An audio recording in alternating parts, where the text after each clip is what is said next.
meus queridos, eu cumprimento a todos mais uma vez com a paz do Senhor e Salvador Jesus Cristo. Estamos aqui para darmos continuidade com os nossos subsídios da nossa EBD, Escola Bíblica Dominical. A você, meu amigo aqui de Presidente Epitácio, região, você é o nosso convidado a estar presencialmente conosco em nossa sede, na Rua Cuiabá 146, em frente da Caixa Econômica Federal, todos os domingos às 8h30 da manhã. Essas aulas virtuais não substituem as aulas presenciais, por isso que é importante que você seja um aluno assíduo de nossa EBD. Nós estamos estudando esse trimestre sobre o título A Santíssima Trindade. O subtítulo é O Deus Único Revelado em Três Pessoas Eterna. Nós tivemos já a lição passada, foi a lição de número 10, que falou sobre o Espírito Santo, o capacitador. É esse Espírito Santo que veio para capacitar as pessoas. E nós vemos exemplos bíblicos sobre essa promessa do Espírito Santo no Antigo Testamento. Nós vemos ali sobre a profecia de Joel, capítulo 2, Isaías 44, versículo 3, que fala sobre o derramar desse Espírito Santo sobre um sedento como água, porque a água é um dos símbolos do Espírito Santo. Isaías também fala sobre línguas estranhas. Então, há vários fundamentos e profecia no Antigo Testamento que se cumprem no Novo Testamento. Agora, cabe-se ao professor e também ao aluno, e mais especialmente ao professor, se aprofundar na didática de ensino do conteúdo da nossa EBD. E tomamos cuidado para não falarmos de outros assuntos que não têm a ver com aquilo que está sendo estudado. E também para não falarmos o assunto da outra lição. Por exemplo, a lição passada, a lição é sobre o capacitador. Lógico que aqui nós damos um resumo de no máximo 10 minutos sobre o assunto para nós ligarmos um com o outro. Mas não podemos misturar os assuntos, né? E aí nós vemos, queridos, que essa profecia ela se cumpriu no Novo Testamento, em Atos dos Apóstolos. E hoje nós estamos com a nossa lição de número 11, do dia 15 de março de 2026. E já quero parabenizar que esse mês é o mês das mulheres, parabenizar todas as mulheres, que Deus continue abençoando. E a Bíblia, ela é um livro que deu valor à mulher, deu valor ao lado feminino, a qual muitas das vezes não tinha vez e nem voz. Mas o Espírito, ele trouxe o valor da mulher, ele resgatou o valor da mulher. Lá em Gálatas fala, no capítulo 3, 8, não ajuda nem servo, nem livre, nem macho, nem fêmea, todos sois um em Cristo Jesus. Hoje sobre o Pai e o Espírito Santo. Vai nos falar sobre esse relacionamento do Pai com o Espírito Santo. A nossa verdade prática, né, vai nos mostrar algo muito interessante, porque ele vai mostrar esse Espírito Santo nos liberta da escravidão do pecado. Segundo, confirma nossa filiação em Cristo. E terceiro, e nos conduz à herança eterna planejada pelo Pai. Porque nós sabemos que nós temos uma herança eterna que foi planejada pelo Pai, executada pelo Filho e conservada pelo Espírito Santo. Ele mantém-nos a salvação. O nosso tópico 1, nós vamos trabalhar sobre o Espírito e as dádivas do Pai. Tópico 2, nós vamos trabalhar sobre o Espírito nos guia na vontade do Pai.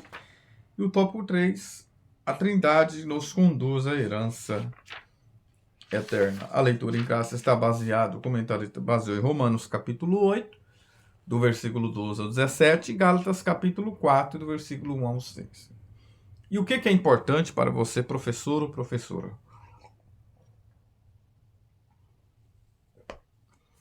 Primeiro ponto, visualizar o público que você está falando, isso é muito importante. Talvez você vai estar falando diante de um público que são pessoas mais simples, ou talvez você está falando diante de um público que tem pessoas muito estudadas, mas tem pessoas ali que está começando, é a primeira vez. Então é importante que você, professor, tenha essa humildade, descer ao nível desse aluno. Porque talvez vocês vão estar entre pessoas muito estudadas, formadas, professores, juízes ou advogados. E às vezes você vai querer trazer um assunto muito profundo, né? Mas esquece que tem uma pessoa que talvez está ali pela primeira vez, ou foi pela primeira vez, ele não sabe nada do que está acontecendo. Então é importante que você tenha humildade e desce ao nível daquele aluno. Eu já sou professor de escola bíblica dominical, eu já sou professor há muitos anos, e desde cedo nós já ministramos aula, e uma das coisas que a gente precisa examinar muito é o nível do aluno. Qual é o aluno que você está transmitindo esse conhecimento? Talvez tenha alunos que estão ali pela primeira vez. Então é importante termos essa percepção. Por quê? O propósito da escola dominical é fazer com que o aluno aprenda a palavra do Senhor. Né? O propósito é esse, que todos saiam aprendendo a palavra do Senhor. E tomar cuidado com muitos testemunhos, muitas perguntas, que às vezes não coadunam com o que está sendo apresentado. É importante que o professor tenha conhecimento da palavra do Senhor, leia a Bíblia, se prepare, se programe antes de começar a aula. Não deixe para o sábado à noite ou de madrugada. Não deixe para a última hora. Estude semanalmente, leia o livro de apoio e leia também as revistas, a revista de apoio, né? A Bíblia, o dicionário, a enciclopédia. Então é importante tudo isso. Existe uma famosa frase, né, que nós vemos de um Marcus Mier. Ele diz assim: sem afetividade não há aprendizagem. Olha que algo muito importante, queridos. Por quê? O que ele está querendo dizer com isso? Ele quis dizer que o aluno, para ele aprender, ele precisa ter contato com o professor. Ele tem que ter um afeto com o professor. E muitas das vezes, queridos, nós ficamos olhando para o professor, queremos escolher o professor que vai nos dar aula, e não podemos ser assim. Eu não gosto de fulano de tal, eu não gosto de ciclano. Porque nós temos que pegar, quer dizer, o conteúdo. Eu sou professor de escola bíblica, mas eu sento lá e aprendo, e às vezes eu fico quieto a aula inteira, porque eu quero aprender. Né? Às vezes eu quero que alguém fale, mas eu quero também aprender a palavra do Senhor. Então ele diz que não existe aprendizagem sem afetividade. A palavra afetividade vem de afeto. E afeto tem dois pontos. Tem um afeto no ponto negativo ou positivo. É a maneira que eu atingi essa pessoa, afetei a pessoa, é a afetividade. Ou seja, não existe aprendizagem sem afetividade. O que ele quer dizer com isso? Não existe conhecimento, aprendizagem sem um contato do aluno com o professor. Paulo diz lá em Atos dos Apóstolos capítulo 22, versículo 3, porque ele aprendeu aos pés de Gamaliel. Veja, havia um contato, havia uma aproximação do aluno com o professor. E os melhores alunos, então Paulo era os melhores alunos, porque os melhores alunos, ele ficava aos pés do seu mestre para aprender. Então, para mim aprender, queridos, eu preciso ter contato com o meu professor. E para isso, você precisa ir na escola dominical, você precisa estar em uma sala de aula aprendendo. Queridos, o nosso tópico 1 e o ponto-chave que vai girar em todas as lições é sobre filiação. E aí, quando nós aprendemos sobre filiação, nós percebemos que existe a filiação de Jesus e também a nossa adoção, no sentido de adoção. Quando nós olhamos sobre filiação no que tange a Jesus, nós entendemos que essa filiação de Jesus como Filho de Deus é por natureza. É natureza divina. Nós estudamos que o Pai gerou Jesus na eternidade. É um gerar aqui na natureza divina. Não tem a ver com criação. Não, como nós somos criados. Mas é uma filiação na natureza divina. Agora, eu preciso entender que a filiação de Jesus é por natureza, mas a nossa filiação é por adoção.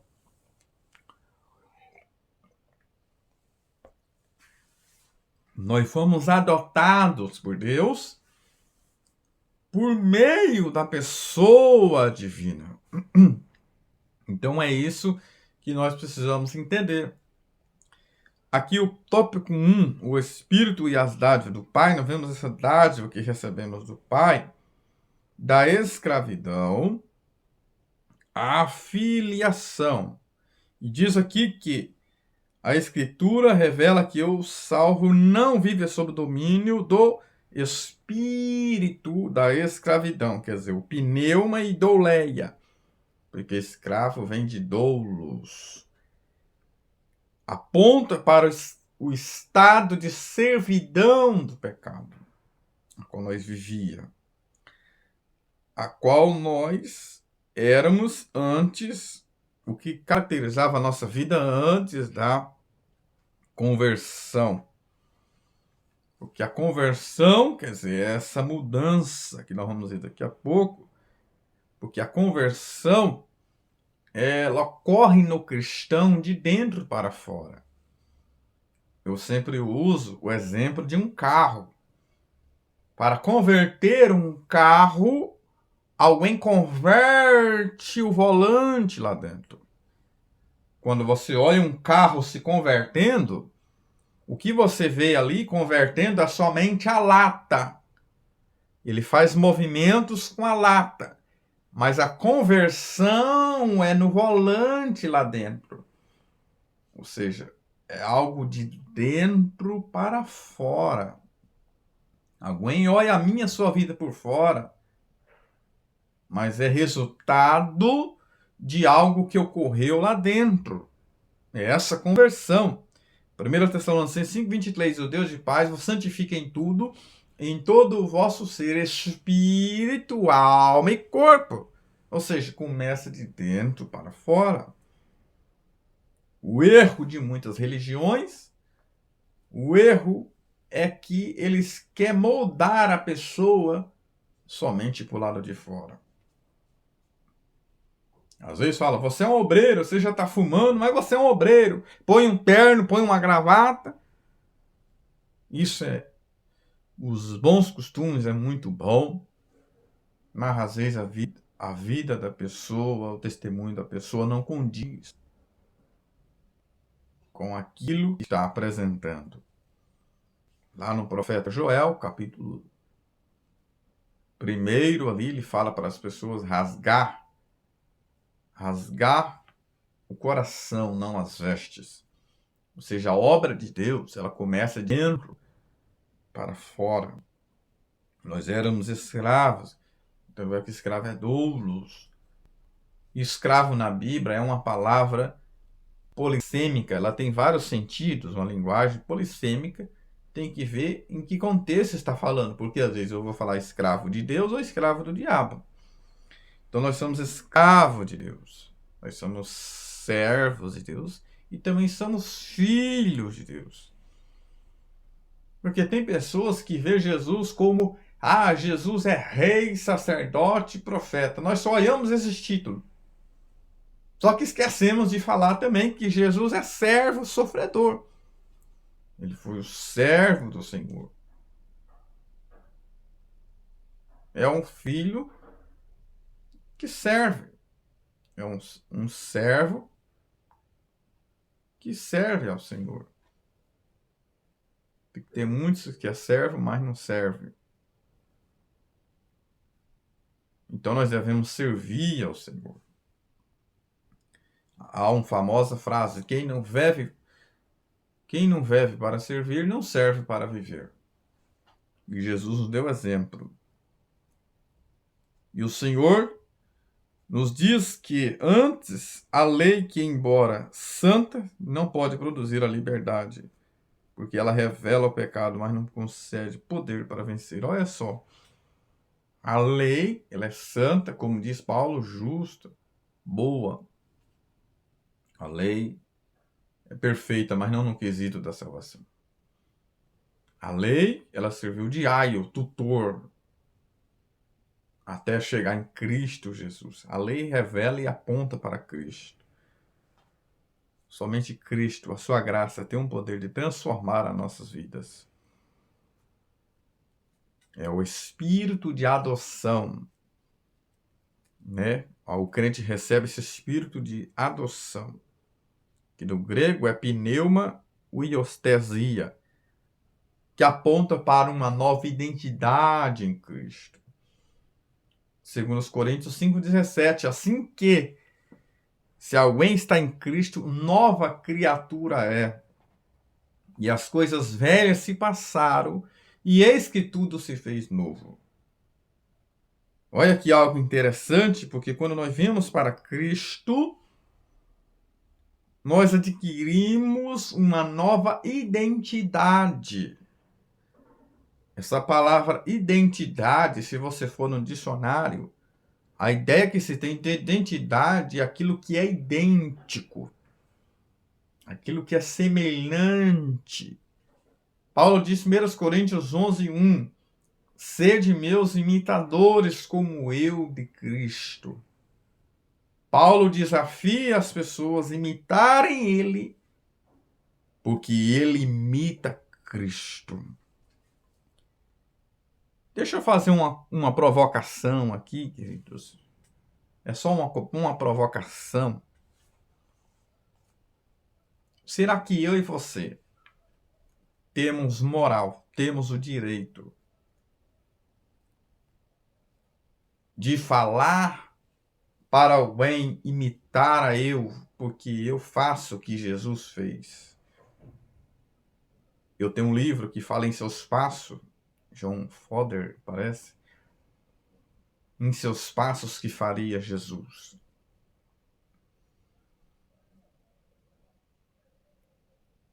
Jesus faria aquilo que eu faço? Jesus faria aquilo que eu estou fazendo? Quando eu vou fazer um negócio, Jesus faria dessa forma? Como Jesus reagiria diante de tal problema? Ou diante de tal situação? Então nós recebemos essa nova identidade em Cristo. Aquilo que é idêntico. E isso é tão importante, queridos, porque a partir do momento que você passa a caminhar com alguém, ou conviver com alguém, quanto mais você se aproxima daquela pessoa, mais você se torna idêntico com ela.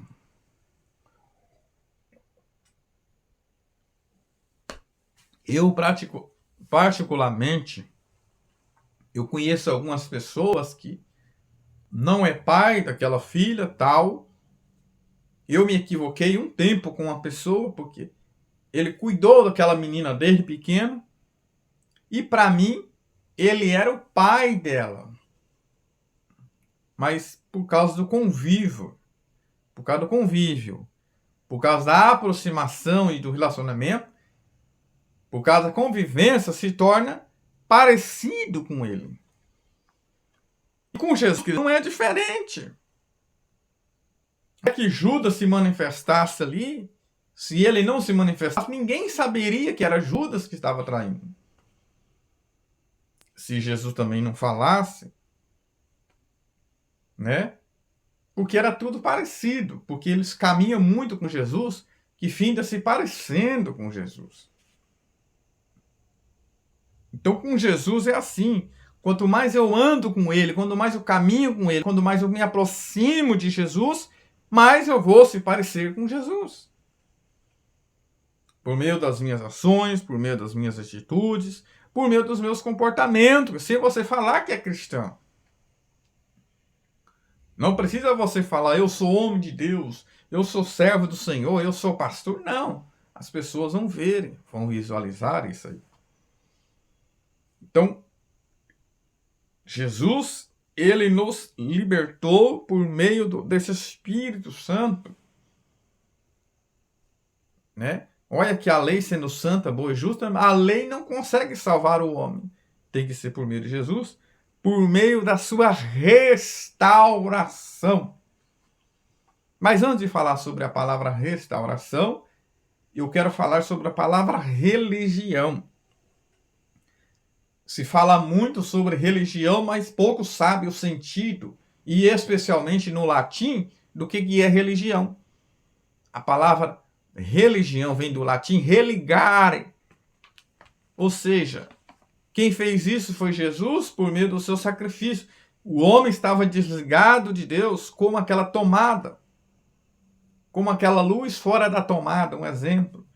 Jesus veio e ligou o homem, ele religou o homem. A palavra religião significa religar, restabelecer.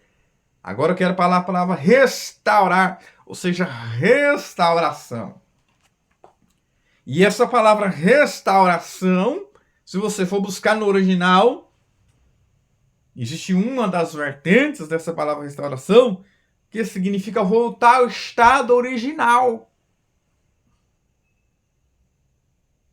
Melhor do que era. E não foi isso que Jesus fez? Ele restaurou o homem ao estado que era. Então, não somos mais escravos, mas filhos. Essa filiação nos livra do medo e do poder do pecado e nos convida a comunhão com o Pai. Essa filiação nos traz comunhão. Da rebeldia, filho legítimo.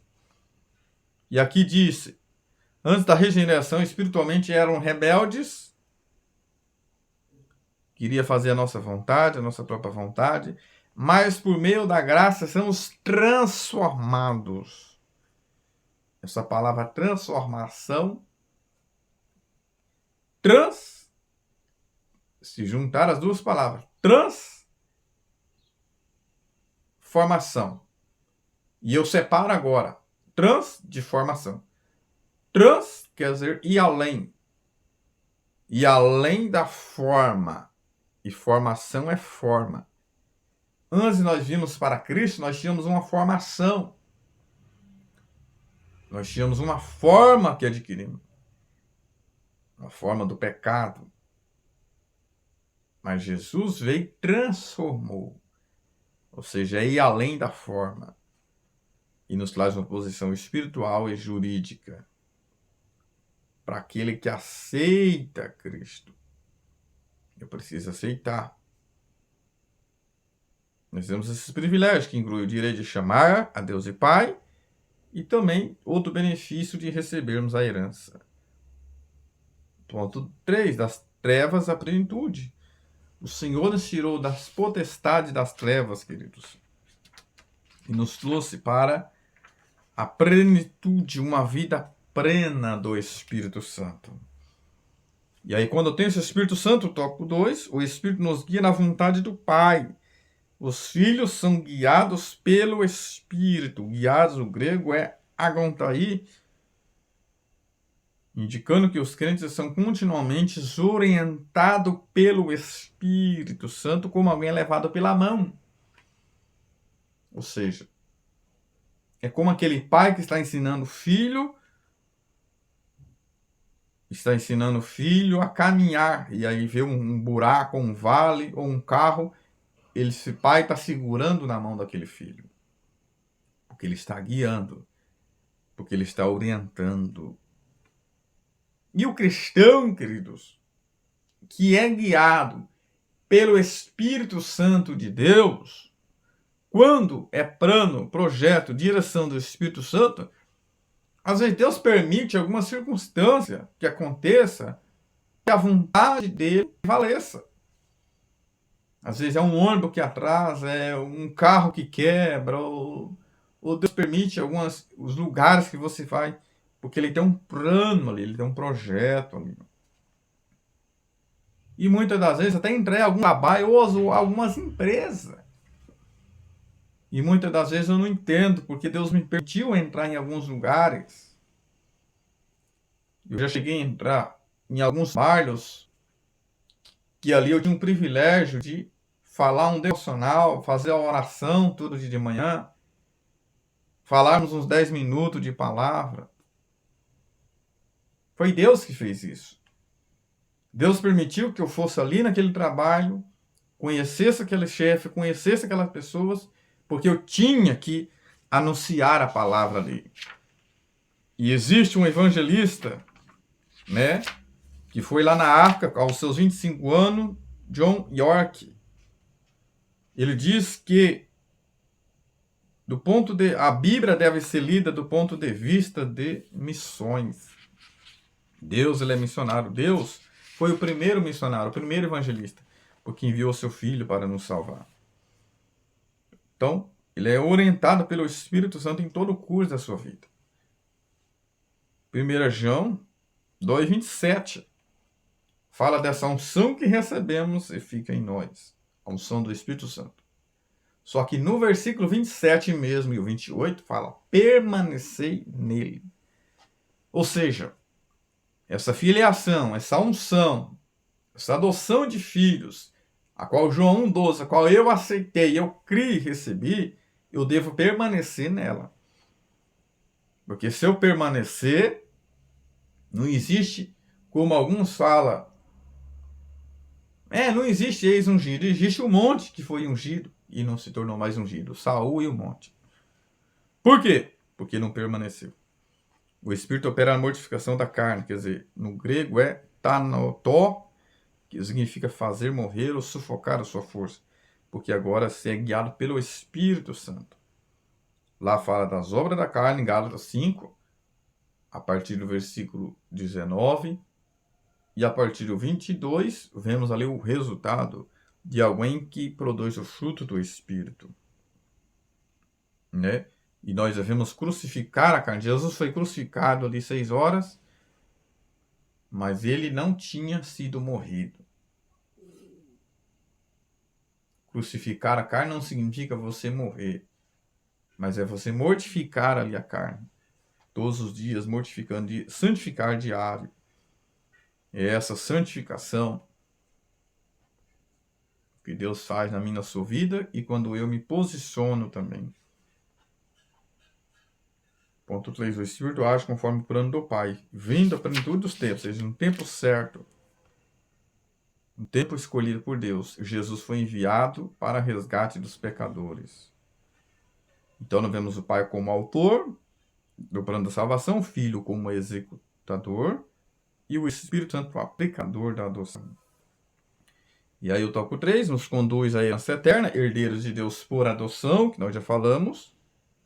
Herdeiro no grego é kleronomos, no contexto geral, indicar que passa a ser adotado não por mérito, mas é recebida por adoção graciosa de Deus.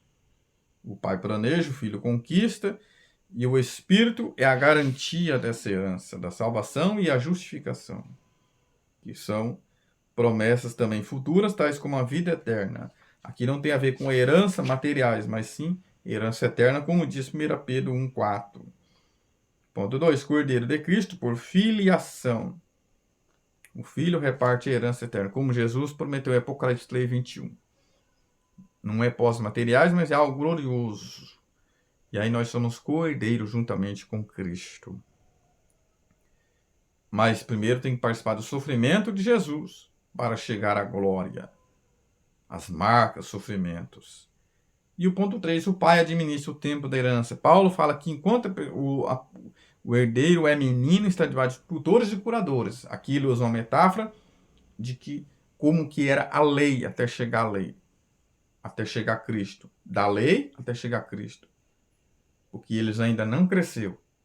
Porque enquanto o herdeiro ele não cresceu, ele ainda é menino, ele deixa de desfrutar das promessas a qual Israel estava assim. Mas aí, em Cristo, passa-se a desfrutar das promessas de Deus. Daquilo que Jesus ele prometeu para a minha sua vida. Então nós aprendemos nessa lição sobre esse relacionamento do Pai e o Espírito Santo. Que Deus abençoe.